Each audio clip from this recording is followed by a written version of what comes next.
Before we get into things, I should mention that this video is part of a collaboration with one of my friends here on YouTube, Medium D Speaks. So I recommend going and checking out his video after this one, as it basically talks about Eminem starting to lose a bit of his popularity before Kamikaze. So yeah, let's talk about Eminem, something that is very, very new for my channel. As a lot of you guys know, Eminem is regarded by some as the greatest rapper of all time in terms of technical skill, to the point where you can't even criticize him using a couple of ad-libs, or else you'll be told to die with a lot of middle fingers and angry emojis. Thanks for that one, Flavius. But despite his reputation and the huge amount of respect for his craft, for years his music has been received, well, not so well. Since the Marshall Mathers LP2, all of Eminem's albums and projects have failed to hold the same positive reception that his early and middle career albums got, despite him arguably improving at the actual art of rhyming words together in clever ways. Even some lifelong fans were starting to lose interest. So I'll let Medium D Speaks give you all the info for that within his video,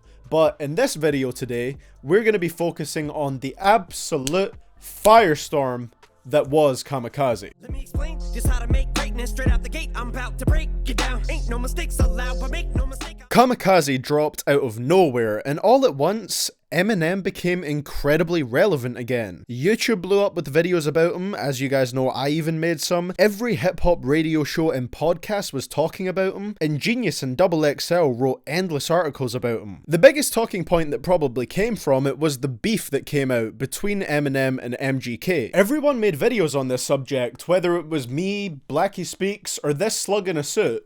Everyone was talking about it. So why, after flops like Revival, was Kamikaze so successful and impactful? Well, there are a bunch of different reasons, but I think that the biggest one is that this album is a return to form for Eminem. As has been stated, Eminem was popular not just for his lyrical ability, but for the content of his music and the drama in his life, which he never shied away from showing us within his lyrics, giving us an incredibly raw inside look at his failures, successes, insecurities, traumas, and triumphs. Even something as personal as the lengthy hiatus brought on by his drug addiction was something that was a huge talking point within his music. Kamikaze fed into the underlying narrative of his life, whereas after relapse and recovery and arguably rap god, Eminem had cleaned himself up and let go of a lot of the resentments and anger that fueled a good amount of his music. For a lot of people, it just felt like we'd heard everything at that point. His lyrics were still clever, of course, but the weight of what he was saying was diminishing. Kamikaze showed that the spark and passion found in his earlier work still very much existed. He just needed to be provoked for it to reach its full potential.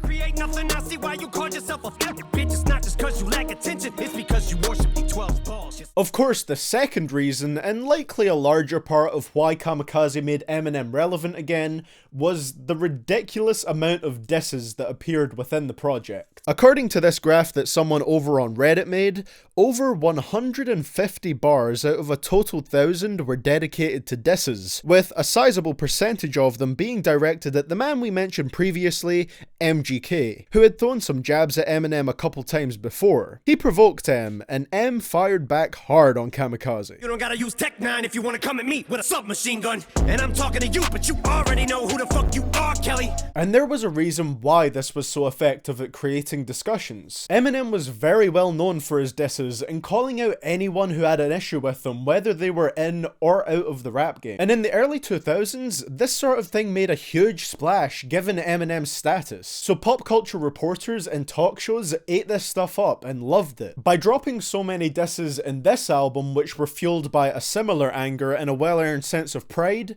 Eminem caught that exact same kind of attention again. Another part of this is his approach to mumble rap and the state of the rap game. As a sort of living legend of rap, comparable to, say, a Jay-Z or Snoop Dogg, what Eminem has to say about the game is taken seriously, and his credibility is never really doubted that much, unlike with some other people. And M actually addresses this in the album, 15 separate times apparently. Somebody tell Button before I snap, he better fasten it, or have his body back and zip. The closest thing he's had to hits a smacking bitches. So, M makes it clear that he understands the appeal of rappers like Lil Yachty and people like that, but that he is disappointed that this is the legacy of the genre of music he grew up with and was so inspired by and later partially molded. Yachty wasn't even offended by this. On the contrary, as someone who grew up listening to Eminem, he had a pretty positive reaction to the whole thing, as did Hopsin, who Eminem nodded to in a different way, saying that he was one of the artists that he was proud to have inspired. M's passion mixed with his platform led not only fans, but the rap community as a whole to take this album seriously. He not only made explicitly clear what and who he wasn't happy with in the rap industry, but who he was happy with through certain features on the album, which of course included Joyner Lucas, who has sometimes been compared to Eminem and has made it very clear that he is inspired by Eminem. By promoting artists like this who hadn't fully broke through to a mainstream audience yet, he was also creating a platform for the people that he wanted to see become his eventual successors. Greatest in the world, greatest in the world, greatest in the world. No lie, I might be. Then, the following media circus that ensued after the album dropped was handled pretty well by Eminem, who has often admitted that he's terrible at all things technology, social media, and internet related, but in terms of this, he did a good job. The primary example of this is the 4-part interview that he did with Sway that garnered millions of views and gave us that intimate inside look into his mind and thought process that was missing from his more recent projects. And the album itself was dropped with no warning, which of course caused the internet to absolutely break, as no media outlet was prepared for it and had to race to create reviews and content surrounding it. Really, this is a brilliant play on M's part, as everything from video games to albums to movies to TV shows have trailers for their trailers, and crazy amounts of hype built around them that cost millions in advertising and marketing dollars. But what that does is it gives media outlets a chance to be ready. In some cases, they could even have content ready for something that they haven't played or they haven't watched yet, and they just fill in the blanks when the product actually comes out. By giving no warning, Eminem forced anyone that reports on pop culture or music to actually really listen to the album, so that they could have the most appealing title and thumbnail on the fly for when people searched up Kamikaze. So basically, by returning to stylistic form by being vulnerable and passionate, as well as having anger and pride as fuel for raw, modern, and relevant disses, mixed with the media frenzy that would result around this album, this created the perfect storm for endless buzz, which was exactly the revival that Eminem needed.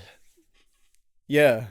So drank my soul in and told him the moment he saw me that I'd be the most hated, though made it so that there's no shame, it's okay to own it, 'cause life. And it's also important to note, this project's impact wasn't fleeting. The feud that followed with MGK and M making diss tracks back and forth had the world on the edge of their seats, as people really questioned how far Eminem would go after hearing MGK's disses towards him. And this of course led to even more media coverage, which was all free advertising and publicity for the album. Of course, if the album hadn't have been good in and of its own merit, I don't think any of this would have happened. But truly, Eminem made the stars align for himself here, and now it's got to the point where his name really is relevant in hip-hop discussions again. Kamikaze would go on to have significantly better first-week numbers than Revival did, and higher first-week consumption than artists like Cardi B, Kanye West, J. Cole, and Migos had with their 2018 albums. And that is all we really need to see that Kamikaze was what Eminem needed to place himself directly back into the spotlight. Well guys, that's going to be it for the video today. Thank you so much for watching this one. I hope you guys enjoyed it. If you did, of course, you can leave a like and subscribe if you want to see more content similar to this. Like I said, this video was made in collaboration with Medium D Speaks. His video talks more about Eminem's music kind of losing its impact over time, but Kamikaze isn't part of the discussion in his video, which is why it's what I talked about in this one. It was really fun to make, and I think his channel is super underrated, so I'd really recommend you go check it out, and let's help push him as close as we can towards 10,000 subscribers, because I have a feeling you guys will really enjoy his content. If watching YouTube video essays is your type of thing, you're gonna absolutely love his channel, and there is quite a few on there about rappers already. So that's all I gotta say for today, guys. And yeah, more videos will be coming soon, so thank you so much for watching, guys. I will see you all in the next one. I'm gonna go to bed now because it's like 6:45 in the morning. And this is CDTVProductions, signing out.